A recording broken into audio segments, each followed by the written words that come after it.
শুভ সকাল বন্ধুরা, তোমরা সকলে কেমন আছো? আশা করি তোমরা সকলে ভালো আছো ও সুস্থ আছো।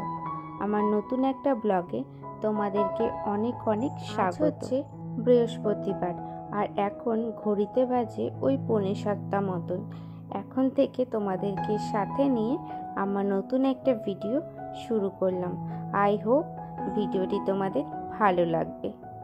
সকালে ঘুম থেকে উঠেই আগে বাবুর সমস্ত ওই ভেজা কাঁথা কাপড়গুলো বাইরে বের করে নিয়েছি। তারপরে হচ্ছে উঠোনটা ঝাড় দিয়ে নিচ্ছি। আর প্রায় 3-4 মাস যেহেতু আমি উঠোন ঝাড় দিইনি, তাই কিন্তু আজকে উঠোন ঝাড় দিতে আমার অনেকটাই কষ্ট হচ্ছিল। মানে নিচু হয়ে কিন্তু উঠোনটা ঝাড় দিতে আমি ভালো করে পারছিলাম না। কিছুক্ষণ দাঁড়াচ্ছিলাম, আবার কিছুক্ষণ নিচু হয়ে কিন্তু ঝুঁকে ঝাড় দিচ্ছিলাম। এতদিন যেহেতু কোনো কাজই আমি করিনি, তো এখন হুট করে করতে কিন্তু খুবই অসুবিধা হচ্ছে। উঠোনটা ঝাড় দিয়ে হাত পা ধুয়ে ঘরে চলে এসেছি। আমাদের বাড়িতে কিন্তু সবাই উঠোন ঝাড় দেওয়ার পরে কিন্তু যেরকম ঝাঁটাটাও ধুতে হয়, সেরকম কিন্তু হাত পা দুটোও ধুতে হয়। তো ধুয়েই কিন্তু ঘরে আসতে হয়। এই যে ঘরে এসে বাবা কালকে এই চৌকিতে শুয়েছিল, তো সেই জন্য চৌকিটা আগে গুছিয়ে নিচ্ছি। আর জানো তো, মায়ের না খুব শরীর খারাপ, সেই কারণে মা কিন্তু কোনো কাজই করতে পারছে না। তো মায়ের কাজগুলো সবগুলোই আমি করছি। তো সেই কারণেই কিন্তু আজকে অনেকটা সকালে ওঠা, যেহেতু কাজগুলো আমাকে ঠিক টাইম মতো করে দিতে হবে। এই যে চৌকিটা গোছানোর পরে আমি তারপরে হচ্ছে যে দরজাগুলো খুলে দিয়েছি। দরজা জানলা যেহেতু না খোলা হয় না, তাহলে ঘরে কিন্তু আলো ঢোকে না, আর ভালো লাগে না। আলো না ঢুকলে না সেই অন্ধকার অন্ধকার মনে হয় পুরো ঘরটায়। তো এই যে জানলা খুলে দেওয়ার পরে হচ্ছে যে আমি এই রুমটা ঝাড় দিয়ে নিয়েছি।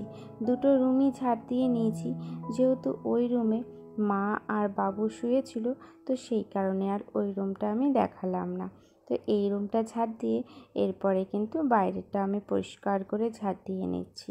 আর এখনও যেহেতু কেউ ঘুম থেকে ওঠেনি, সবাই ঘুমাচ্ছে, তো সেই কারণে নিচ্ছি আমি কাজগুলো। বাসি কাজ যদি না করা হয়, তো তারপরে আর অন্য কোনো কাজে কিন্তু আমি হাত লাগাতে পারবো না।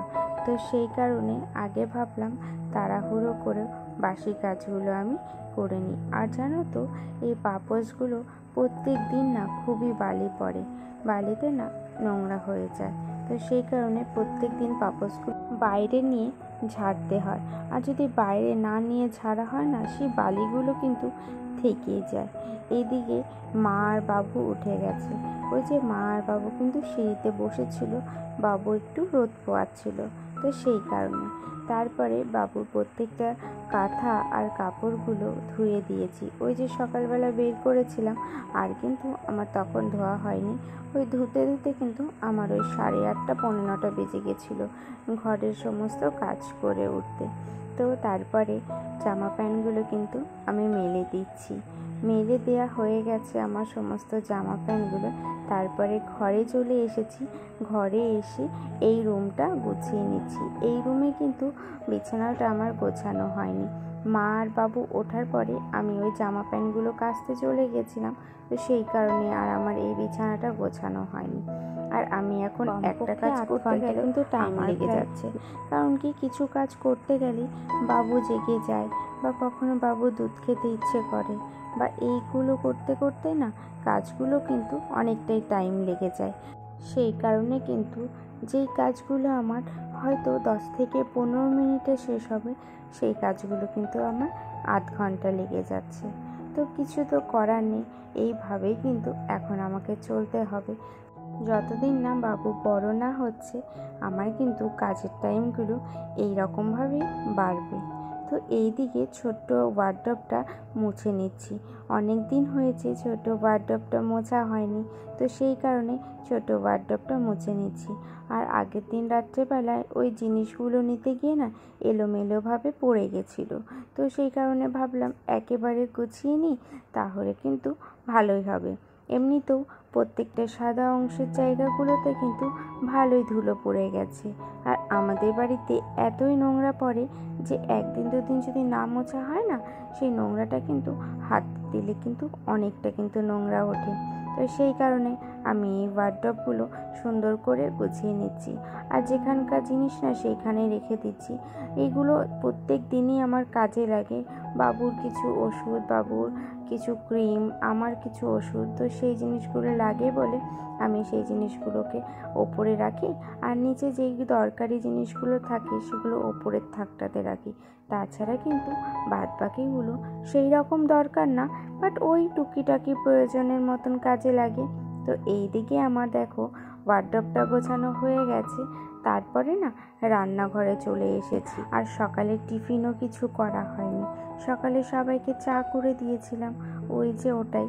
তারপরে কিন্তু আর কোনো টিফিন আমি করতে পারিনি, তো সেই কারণেই তাড়াতাড়ি করে রান্নাটা করে নিচ্ছি। দুবেলাই কিন্তু ভাত হয়ে যাবে তাহলে। তো সেই জন্য এক সাইডে আমি মাছের ঝোল বসিয়ে দিয়েছি, আর এক সাইডে না ডিমের ঝাল করছি। আবার আমার ভাই কিন্তু মাছ খেতে একদমই পারে না, এতটাই বড় হয়ে গেছে ও, কিন্তু তারপরেও মাছ পছন্দ করে না। ওই যে সবার তো সব কিছু পছন্দ হয় না, কারো মাছ খেতে ভালো লাগে, কারো তো ডিম খেতে বা মাংস খেতে। তো সেই কারণে আমাদের জন্য আমরা মাছ করেছি, আর ভাইয়ের জন্য হচ্ছে ডিমের ঝাল করে দিয়েছি। দুটো ডিমের ঝাল করে দিয়েছি, ওর কিন্তু দুপুরে আর রাতে হয়ে যাবে। সকালের দিকে তো ও ভাত খায় না, ও পরোটা খেয়ে নেবে।